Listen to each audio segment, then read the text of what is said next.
인트로. 여보세요? 경찰청입니다. 고객님의 계좌가 범죄에 연루됐습니다. 이 한마디에 평생 모은 돈 수천만 원이 단 10분 만에 사라집니다. 혹시 여러분은 나는 안 당한다 자신하고 계신가요? 그런데 말입니다. 실제로 보이스피싱 피해자의 40% 이상이 60대 이상이에요. 여러분과 같은 나이대 분들이 가장 많이 당하고 계세요. 왜 그럴까요? 범죄자들이 60대를 노리는 이유가 따로 있거든요. 오늘은 60대가 가장 많이 당하는 최신 보이스피싱 수법과 절대 당하지 않는 예방법을 실제 사례와 함께 정확히 알려드리겠습니다. 이 영상만 끝까지 보시면 앞으로 어떤 교묘한 수법이 와도 속지 않으실 거예요. 자, 그럼 시작해 볼까요? 일부 실제 피해 사례. 먼저 실제로 일어난 피해 사례들을 말씀드릴게요. 정말 충격적입니다. 첫 번째 사례입니다. 강남에 사시는 62세 김모 여성분이에요. 평범한 오후 갑자기 전화가 왔어요. 안녕하세요. 서울중앙지검 김 검사입니다.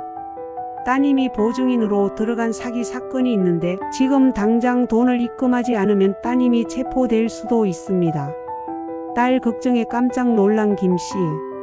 검사라는 사람이 안전계좌로 돈을 옮겨야 한다며 계좌번호를 알려줬어요. 결국 4천만 원을 송금했습니다. 평생 모은 돈이었어요. 나중에 딸에게 전화해보니 딸은 멀쩡히 회사에서 일하고 있었어요. 그제야 사기당했다는 걸 알았죠. 두 번째 사례예요. 부산에 사시는 66세 박모 남성분입니다. 문자 한 통이 왔어요. 국민연금공단입니다. 미수령 환급금 50만 원이 있습니다. 아래 링크를 클릭하여 신청하세요. 50만 원이나? 하며 링크를 클릭했어요. 가짜 국민연금 사이트였죠. 거기서 개인정보를 입력하고 공인인증서까지 설치했어요. 그 순간 휴대폰이 해킹됐고 며칠 뒤 계좌에서 1,200만 원이 빠져나갔습니다. 세 번째 사례입니다. 대구에 사시는 60대 이모 부부예요. 카카오톡으로 메시지가 왔어요. 엄마 아빠 나 민수야. 휴대폰이 고장났어서 새 번호로 연락해. 급하게 돈이 필요한데 200만 원만 송금해 줄 수 있어? 아들 이름도 맞고 평소 말투도 비슷해서 의심하지 않고 바로 송금했어요. 나중에 진짜 아들에게 전화해보니 아들은 돈 달라고 한 적 없다고 하더라고요. 이 모든 사례들의 공통점이 있어요. 첫째, 심리적 압박을 가해요. 지금 당장 급하게 빨리라는 말을 계속 써요. 둘째, 긴급성을 강조해요. 늦으면 큰일 난다고 협박하죠. 셋째, 가족이나 국가기관을 사칭해요. 믿을 수밖에 없게 만드는 거예요. 2부 최신 수법 분석. 이제 최신 보이스피싱 수법들을 자세히 분석해 드릴게요. 1. 기관 사칭형. 가장 기본이면서도 가장 많이 당하는 수법이에요. 경찰서, 검찰청, 금융감독원을 사칭해서 전화를 걸어요. 고객님의 계좌가 범죄에 연루됐습니다. 안전계좌로 돈을 옮기지 않으면 전 재산이 동결됩니다. 이런 식으로 협박하죠. 최근에는 연금공단이나 건강보험공단도 사칭해요. 환급금이 50만 원 있는데 오늘까지 신청하지 않으면 못 받습니다. 이런 문자나 전화가 와요. 특징은 권위와 공포를 동시에 이용한다는 거예요. 경찰이라는 권위로 믿게 만들고 계좌 동결이라는 공포로 급하게 행동하게 만드는 거죠. 이 가족지인 사칭형. 이건 정말 교묘해요. 메신저 피싱이라고도 하죠. 카카오톡이나 문자로 프로필 사진과 이름을 그대로 도용해요. 진짜 아들, 딸 계정인 것처럼 보이게 만들어요. 엄마 급하게 돈이 필요해. 휴대폰이 고장나서 새 번호로 연락해. 처음에는 소액으로 시작해요. 10만원, 20만원. 그러다가 더 많이 필요하다며 점점 큰 돈을 요구하죠. 최신 버전은 더 정교해요. 대출 실행 화면을 캡처해서 보내기도 해요. 대출이 나왔는데 급하게 다른 계좌로 넣어야 한다면서 말이에요. 3. 대출 투자 유혹형. 신용 등급을 올려드립니다. 저금리 대출이 가능해요. 국민연금을 담보로 대출받을 수 있어요. 노후 자산을 2배로 불려드립니다. 정부 보장 투자 상품이에요. 이런 달콤한 말로 유혹하죠. 가짜 투자 사이트로 유도해서 돈을 빼가는 거예요. 처음에는 작은 수익을 보여주기도 해요. 믿게 만들려고 말이에요. 4. 스미싱 파밍형. 문자로 오는 피싱이에요. 택배가 도착했습니다. 부재 중이라 링크에서 재배송 신청하세요. 코로나 지원금 신청하세요. 마감 임박입니다. 세금 환급금 50만 원이 있습니다. 클릭하여 신청하세요. 이런 문자들 받아보셨죠? 링크를 클릭하면 가짜 사이트로 연결돼요.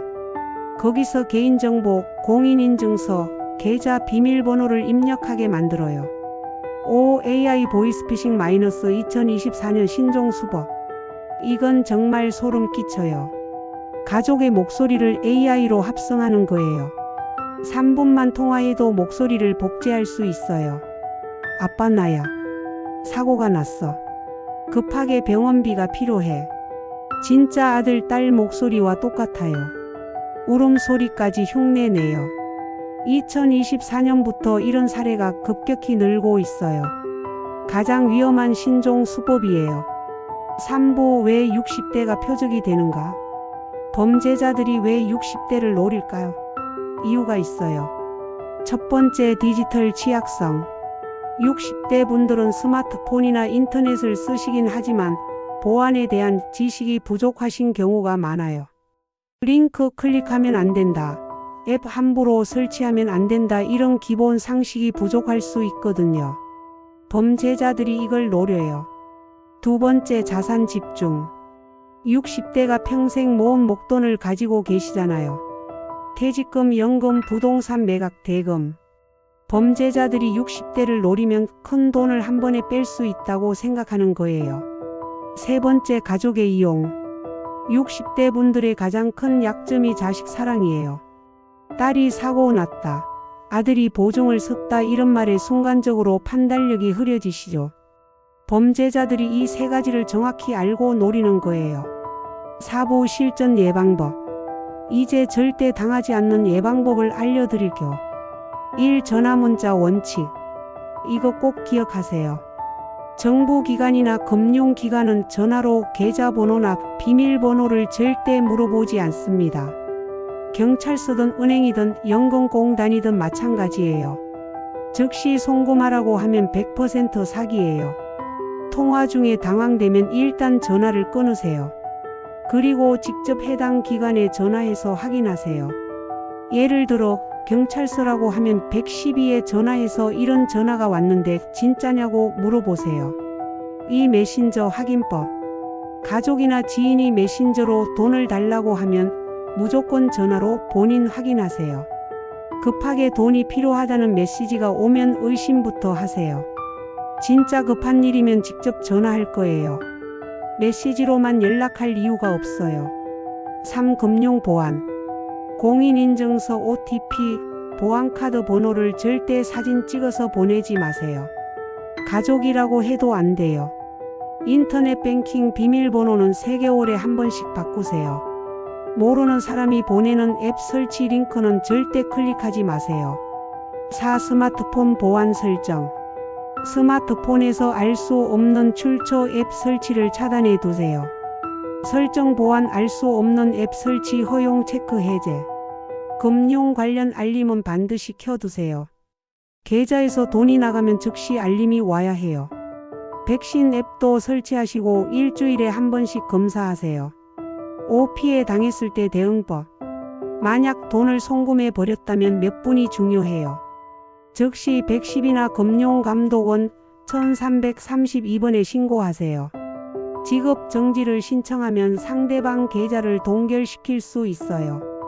빠르게 처리해야 돈을 되찾을 가능성이 있어요. 문자 내역, 통화 녹취, 송금 내역은 모두 보관하세요. 수사에 필요해요. 5부 생활 속 실용 팁. 몇 가지 생활 속에서 실천할 수 있는 팁을 더 드릴게요. 집 전화에는 발신번호 표시 서비스를 신청하세요. 누가 걸었는지 확인하고 받을 수 있어요. 가족끼리 비상연락 암호를 정해두세요. 예를 들어 진짜 급한 일로 전화할 때는 나무라는 단어를 꼭 말하기로 약속하는 거예요. 이 단어가 없으면 가짜라고 판단하는 거죠. 통신사에서 제공하는 보이스피싱 차단 서비스도 신청하세요. SK, KT, LG 모두 무료로 제공해요. 지역 주민센터나 노인복지관에서 보이스피싱 예방 교육을 자주 해요. 한 번씩 참여해 보세요.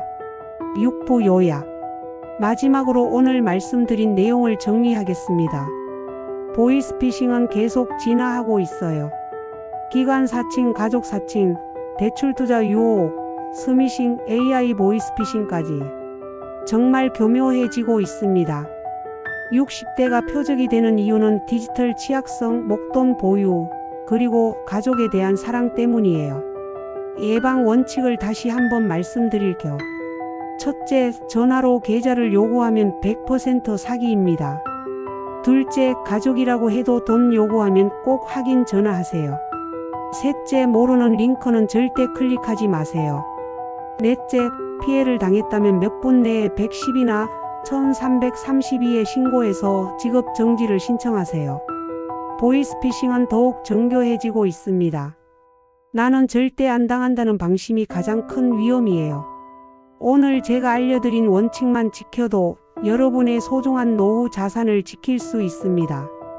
혹시 주변에 60대 이상 부모님이나 친척분들이 계시다면 이 영상을 꼭 공유해 주세요.